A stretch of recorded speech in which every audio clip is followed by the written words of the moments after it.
My name is Natalie Mercer, and I'm 32 years old. For as long as I can remember, I've been the one people called when something fell apart. Not because I was much older, not because I ever asked for that role, but somewhere along the way, my family decided I was the stable one, the dependable one, the woman who always had gas in the car, money in the account, and enough patience left to solve problems nobody else wanted to touch. I was the one who got the late night calls when someone needed a ride, the one who helped move the heavy furniture, the one who read contracts before signing them, the one who got asked to just help this one time so often that it stopped sounding temporary and started feeling like a job I never applied for. I didn't resent it, not at first. When it came to my younger brother, I honestly thought that was just what love looked like. His name is Ryan. He's 29.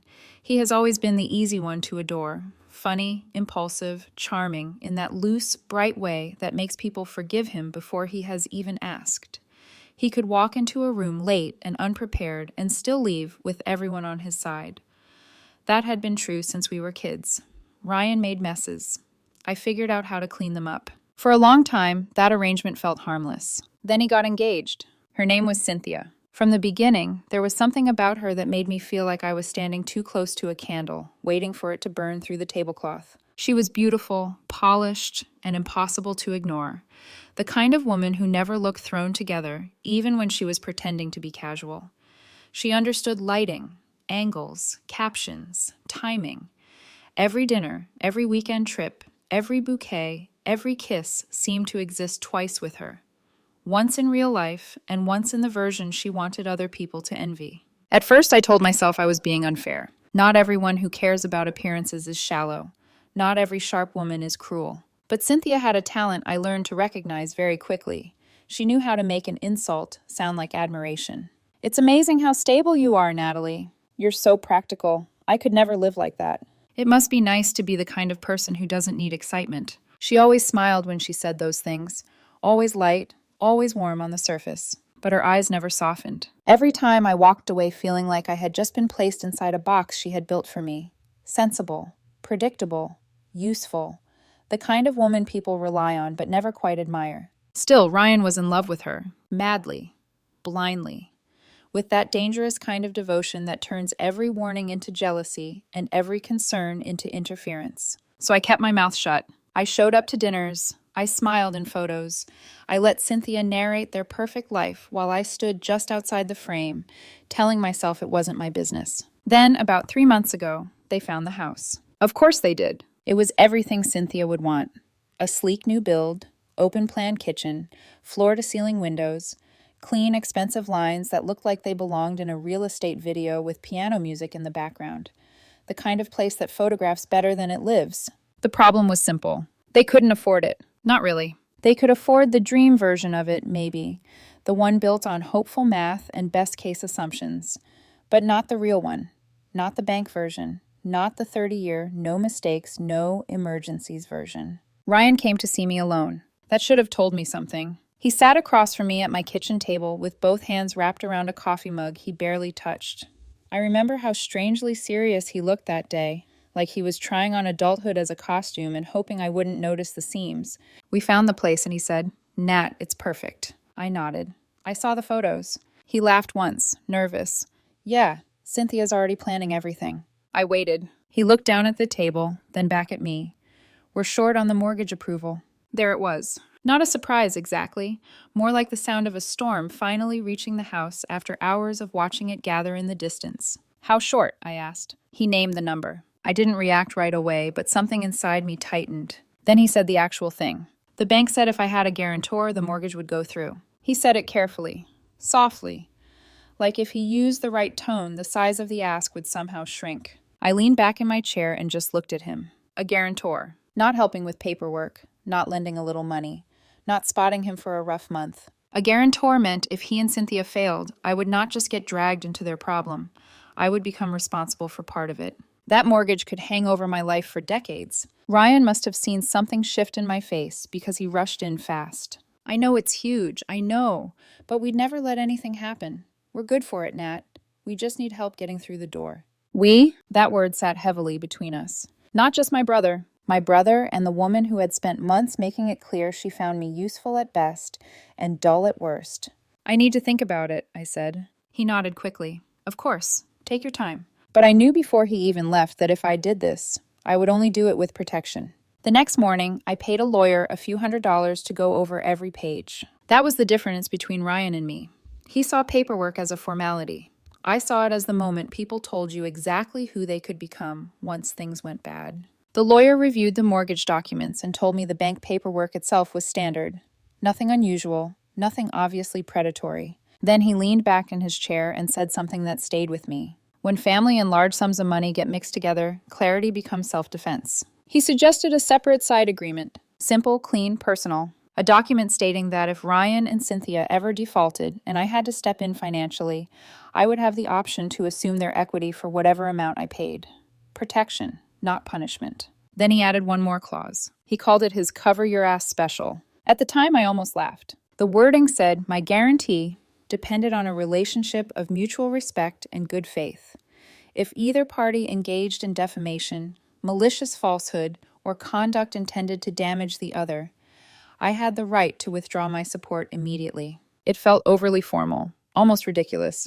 But I signed it, and when I put it in front of Ryan, he barely read it. He smiled, picked up the pen, and said, "Natalie, come on, we're family. Good faith is a given." I remember looking at him then, wanting to believe that, wanting very badly to believe that. We signed it in front of a notary. I filed my copy away. After that, the mortgage approval moved forward. Ryan and Cynthia acted like their future had officially begun. They were ecstatic.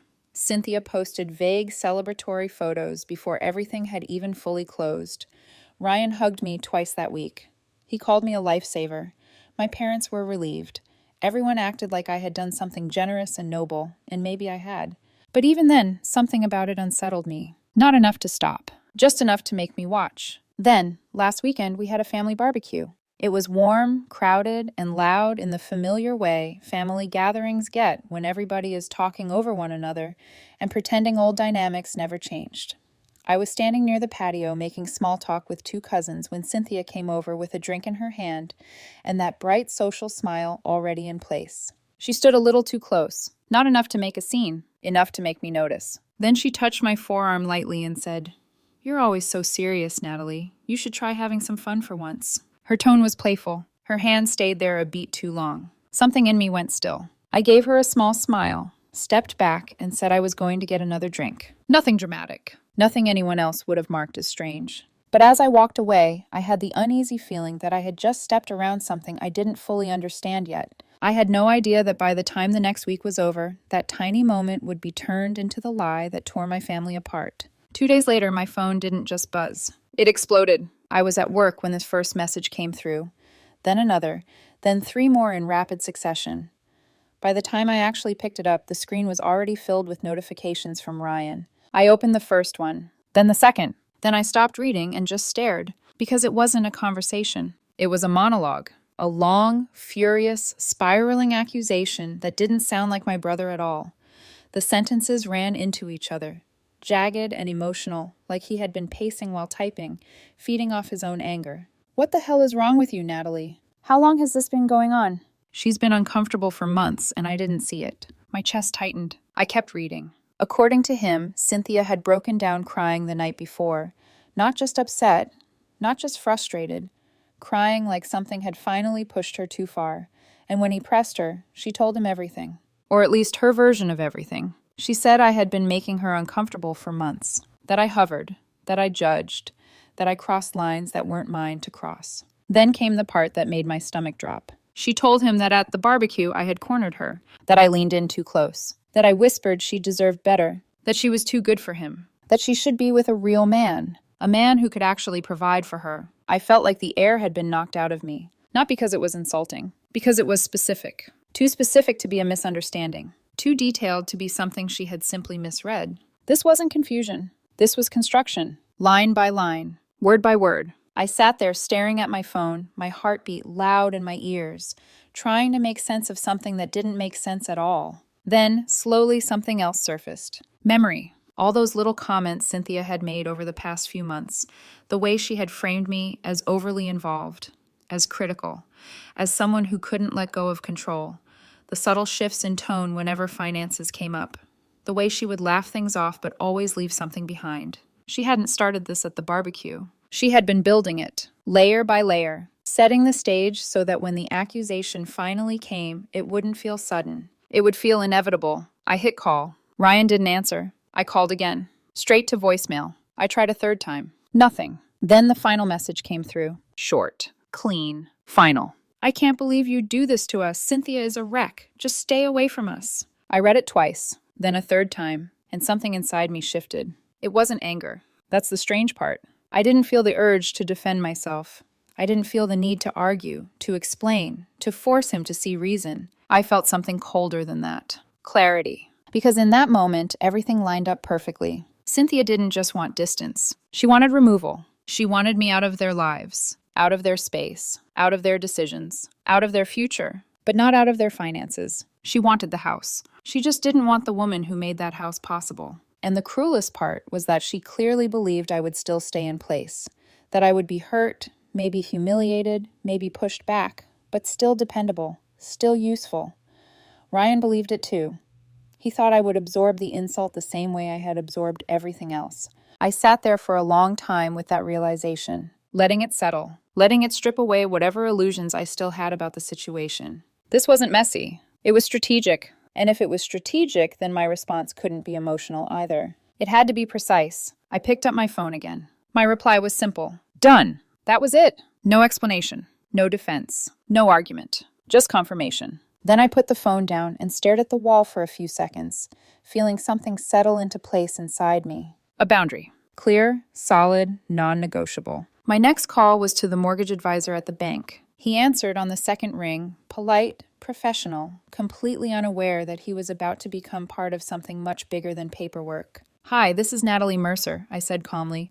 I'm calling regarding the mortgage for Ryan Mercer and Cynthia Hale. There was a brief pause as he pulled up the file. Yes, Ms. Mercer. How can I help you today? I took a breath, not to steady myself, to make sure there was no hesitation left. Due to a significant and unforeseen personal conflict, I said, keeping my tone even, I am formally withdrawing my name as guarantor for that mortgage.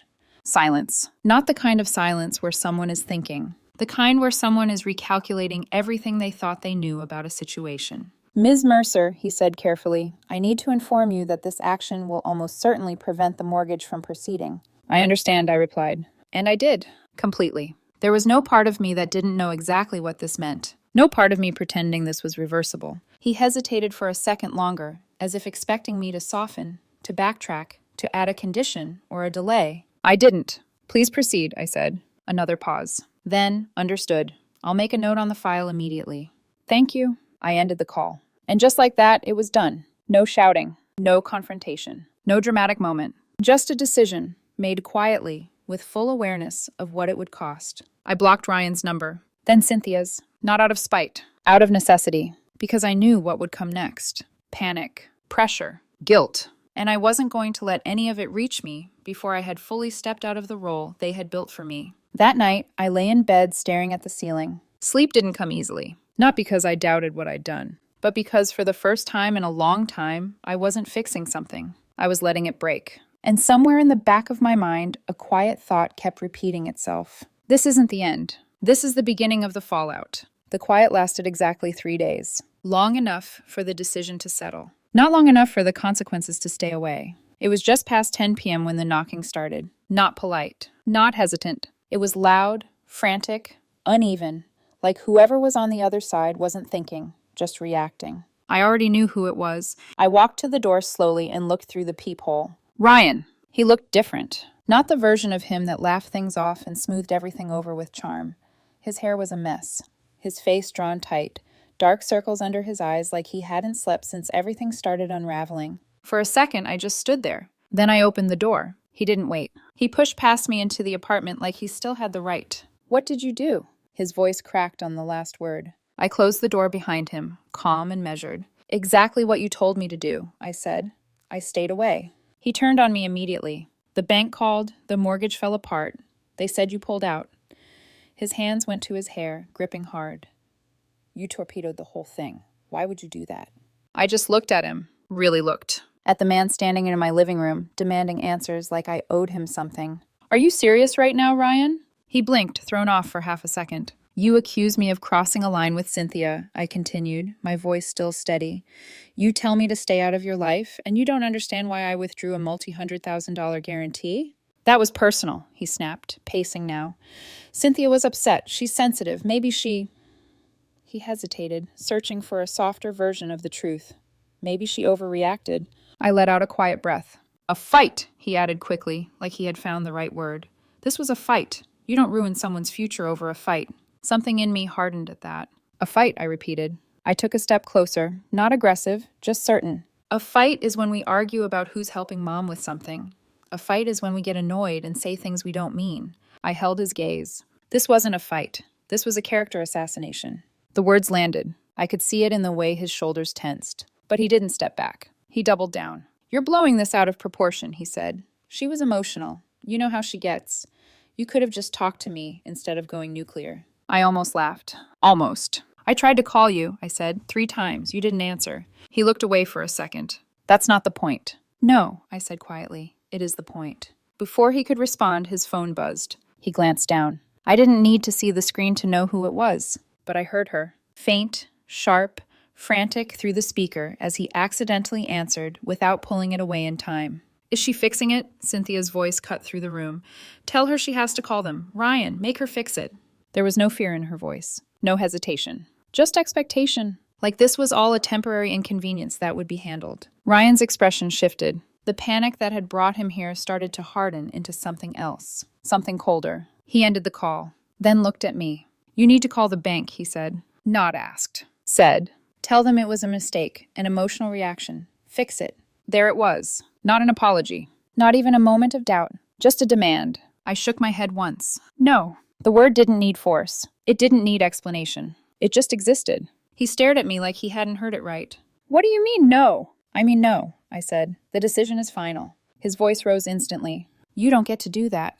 You don't get to just pull everything out from under us because you're upset. I didn't raise mine. I'm not upset, Ryan, I said. I'm done. That stopped him for half a second. Long enough for me to keep going. I'm not a switch you flip when you need something, I said.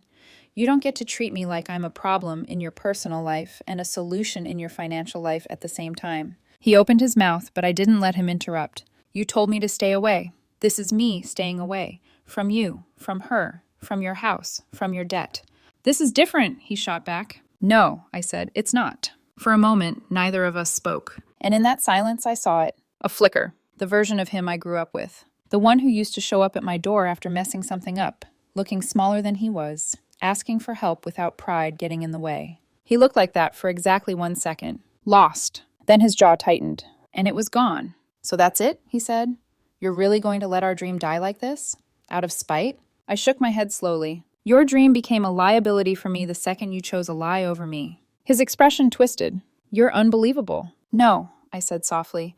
I'm just not useful to you anymore. That hit harder than anything else I'd said. He stared at me for a long moment like he was trying to find the version of me that would cave, the one who always had. He didn't find her. Finally, he turned and walked toward the door. He didn't slam it, didn't say anything else. He just left. And for the first time since all of this started, the silence that followed didn't feel temporary. It felt final. The next morning, my phone rang at exactly 9:12. Mom, of course. I let it ring twice before answering. Natalie, she started, already tense. Ryan told us what happened. I didn't say anything. He's devastated, she continued. You know how much that house meant to them.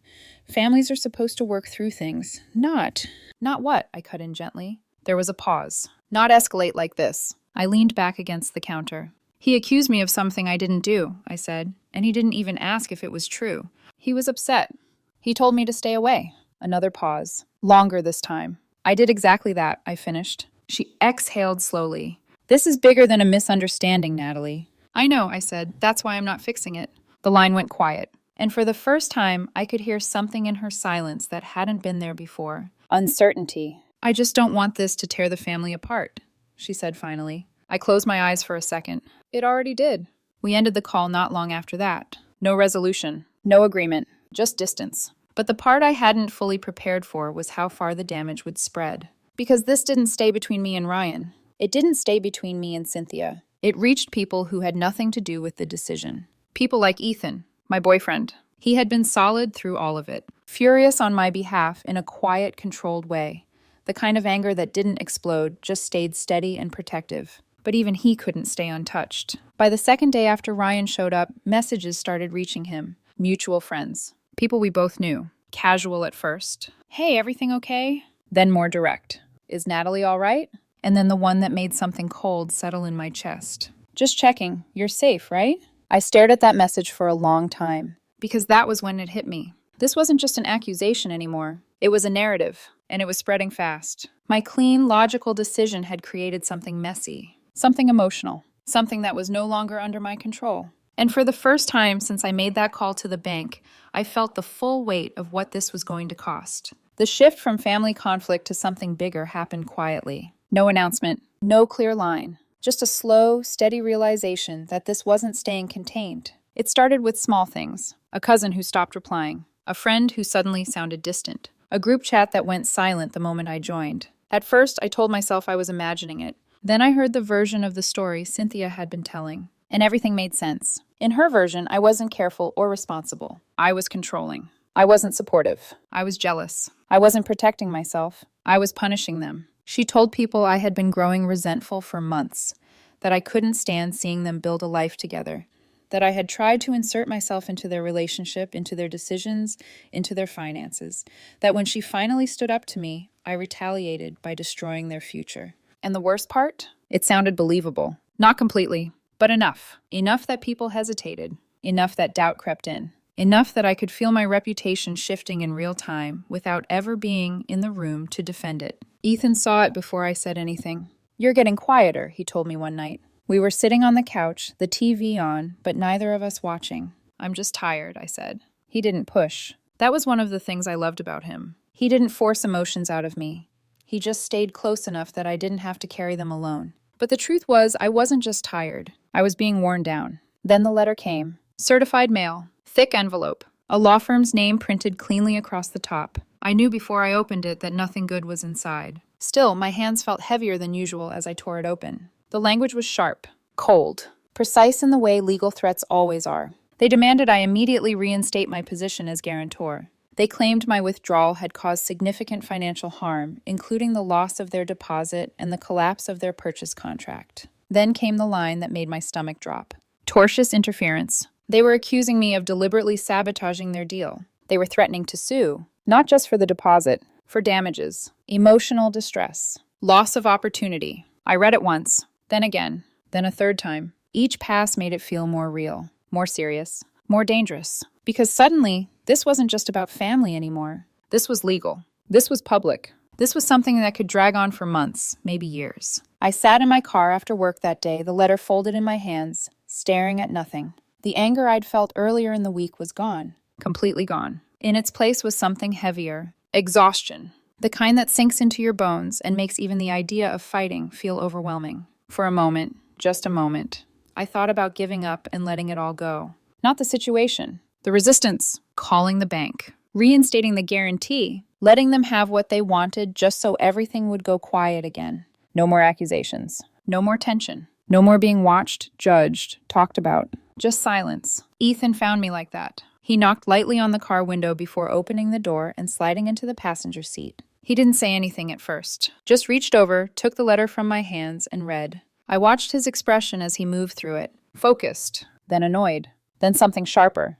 They're bluffing, he said finally. I let out a weak breath. You don't know that. He turned toward me. People don't get to lie about you, push you out, and then sue you for not giving them money, he said. That's not how this works. I shook my head slightly. They sound pretty confident. Because they think you'll fold, he replied. That landed. Because he wasn't wrong. That's exactly what this felt like. Pressure, applied carefully. Escalated just enough. Designed to make me choose the easiest way out. Ethan tapped the paper. Did they tell their lawyer everything? The question cut clean through the fog in my head. Of course they didn't. There was no version of this story where Cynthia willingly explained the lie. No version where Ryan admitted he told me to stay away. No version where my withdrawal looked like self-protection instead of sabotage. I straightened slightly in my seat. The exhaustion didn't disappear. But something else pushed through it. Clarity again. Not the cold kind from before. This one was steadier. Grounded. I went home that night and pulled out the file. The one I hadn't thought about since the day we signed everything. The notarized side agreement. Clean. Simple. Legally sound. I read the clause again. Mutual respect. Good faith. Immediate withdrawal in the event of defamation or malicious falsehood. It was all there, exactly as the lawyer had written it, exactly as Ryan had signed it. Without reading, I felt something close to relief. Not because this would fix everything, but because for the first time since the accusations started, I wasn't standing on emotion. I was standing on proof. I scanned the document. High quality. Clear. Then I went back to my phone, scrolled through the messages, found Ryan's text. Just stay away from us. I took a screenshot, made sure the date and time were visible. Then I put them together. One document, one narrative. Facts only. No emotion. No interpretation. Just evidence. I stared at the finished file for a long moment. There were two obvious choices. Send it to their lawyer, fight directly, or change the audience. I opened my email, typed in two addresses. Mom, Dad. The subject line took longer than anything else. Not because I didn't know what to say, because I wanted it to be undeniable. In the end, I kept it simple. The full story. The email itself was short, direct, no dramatics. Mom, Dad, you've been asking why I made the decision I did. Attached is a legal agreement Ryan and I both signed. Also attached is his message telling me to stay away, which violated that agreement before I ever contacted the bank. I didn't act out of spite. I acted to protect myself. I'm sorry you're caught in the middle of this. I read it once, didn't edit it, didn't soften it. Then I hit send. And just like that, the truth was no longer mine to carry alone. Now it was theirs. All I could do after that was wait. The silence lasted 48 hours. Not a single call, not a message, nothing. If you've ever waited for something you know is coming, you understand that kind of silence. It isn't peaceful. It's heavy, like the air before a storm finally breaks. When my phone rang, I didn't need to check the screen. Dad. I answered on the second ring. Natalie. His voice was different. Not sharp, not disappointed. Just weighed down. I got your email, he said. Your mother and I both read it. I leaned back in my chair, already bracing for impact. But it didn't come the way I expected. We didn't know, he continued, about the agreement, about the clause. I figured, I said quietly. There was a pause. Why didn't Ryan tell us he signed something like that? I let out a slow breath. Because he probably forgot, I said. And because it proves he was wrong. Another silence. Longer this time. Then a sigh. He's coming over tonight, my dad said. We're going to talk about it. Not we'll try. Not we'll see. We're going to talk. I knew that tone. That was the tone he used when something had crossed a line that couldn't be ignored anymore. Okay, I said. We ended the call shortly after that. And for the rest of the day, I felt something I hadn't felt since this started. Not relief. Not yet. But movement. Like something that had been stuck was finally shifting. That night, I didn't hear anything. No updates. No messages. No calls. But I knew. Whatever conversation was happening over there, it wasn't going well. The next morning, my phone buzzed again. Mom this time. I answered. Her voice was quieter than usual. Tired. Your father spoke to Ryan last night. I didn't interrupt. He admitted it. My eyes closed for a second. Admitted what? I asked, even though I already knew. That you never did anything inappropriate, she said. That none of it happened the way Cynthia said. There it was. Clear. Undeniable. The truth, finally said out loud. I leaned back slowly, letting it settle. And? I asked. Mom hesitated, then continued. It was Cynthia's idea, she said. She felt like you were too involved, too controlling about their finances. A small humorless laugh almost escaped me. Of course. He said she wanted space, Mom added, and he thought if things got tense between you, you'd pull back, that it would all calm down after. I opened my eyes, staring at the ceiling. He didn't think I'd actually do anything, I said. No, Mom said softly. He didn't. That was the part that landed hardest. Not the lie. Not even the accusation. The assumption that no matter what they did, I would stay. That I would absorb it, adjust to it, keep supporting them. Because that's what I had always done. What happened after that? I asked. There was a pause on the other end. Then Mom exhaled. We went to their apartment this morning. I sat up slightly. And? It wasn't good, she said. I could picture it. The small space. The tension already thick before anyone even spoke. Cynthia trying to control the narrative. Ryan stuck between defending her and facing what he had admitted. Mom continued. She tried to explain it, she said. Said it was all a misunderstanding. That things got blown out of proportion. That everyone was overreacting. Of course she did. And then, I pressed. Mom's voice shifted. Something sharper. She started crying, she said. Said she felt attacked. That everyone was turning on her. That she was the one being hurt in all of this. I closed my eyes again. The pattern was so familiar it almost didn't feel real anymore. Deflect. Redirect. position herself as the victim. And your father? I asked. There was a small pause. Your father didn't say much, Mom said.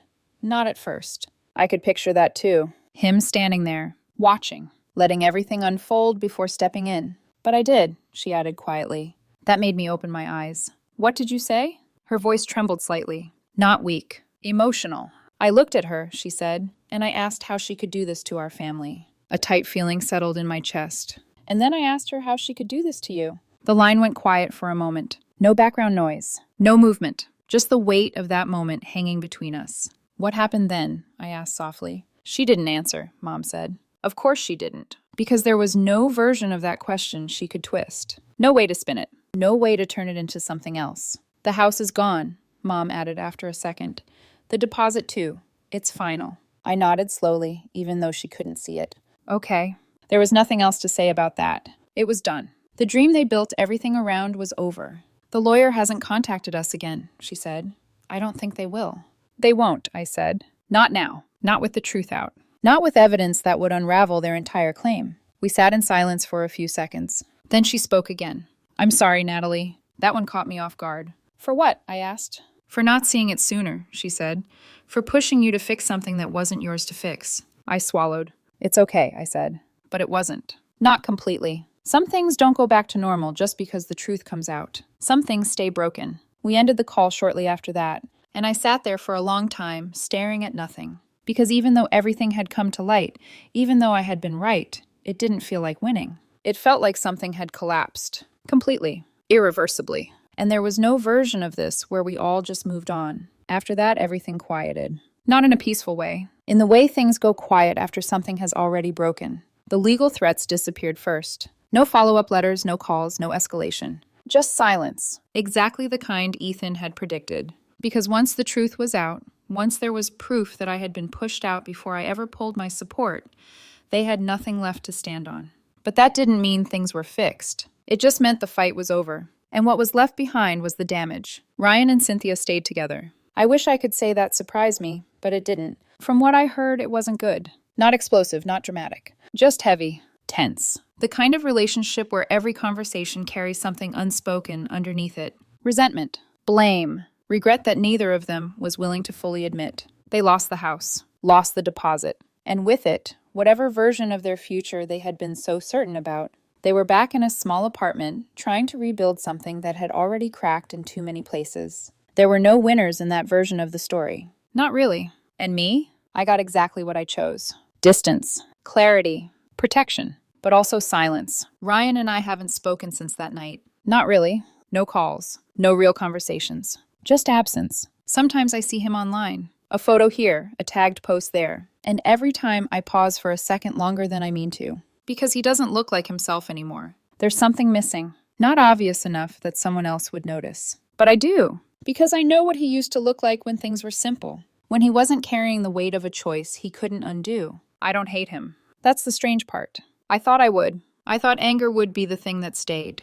But it didn't. What stayed was something quieter. Heavier. A kind of sadness that doesn't ask for attention. It just sits there. Reminding you that being right doesn't mean things turn out okay. The fallout didn't stop with us either. Some cousins still don't talk to me. A few family friends made it very clear which version of the story they believed and never came back after the truth came out. Not everyone wants clarity. Some people just want the version that's easier to hold on to. Holidays are complicated now. Carefully arranged. Conversations measured. Spaces managed so certain people don't have to cross paths. It's not loud. It's not explosive. But it's not whole anymore. Ethan's life shifted too. He stood by me through all of it. Didn't question. Didn't hesitate. But he still had to deal with the ripple effect. The questions. The looks. The subtle distancing from people who didn't know what to believe. He cut a few of them off. Quietly. Without making a show of it. And I know that cost him more than he lets on. That's the thing about situations like this. The damage doesn't stay where it started. It spreads. Slowly. Quietly. Until you look around and realize it touched people who never even chose to be involved. A few nights ago, I got a message. Unknown number. No name attached. Just one line. I know it's not enough, but I'm sorry for everything. I didn't need to ask who it was. I just knew. I sat there for a long time, staring at the screen, reading it, then reading it again. There was a version of me, an older version, that would have answered immediately. That would have tried to fix it. Soften it. Find a way back to something that felt like family. My thumbs hovered over the screen. I typed a reply. Deleted it. Typed another. Deleted that too. 3 times. 4. Each version sounded either too forgiving or too final. Too much like I was pretending this could go back to what it was. Or too much like I was trying to punish him for something that had already cost him more than he expected. In the end, I didn't send anything. I locked my phone, set it down, and let the silence stay. Because some things, once they're broken, don't get repaired by apologies. And some agreements, the ones you never think you'll have to enforce, turn out to matter more than anything else. Not just on paper, but in the way they show you exactly who someone is when it counts most.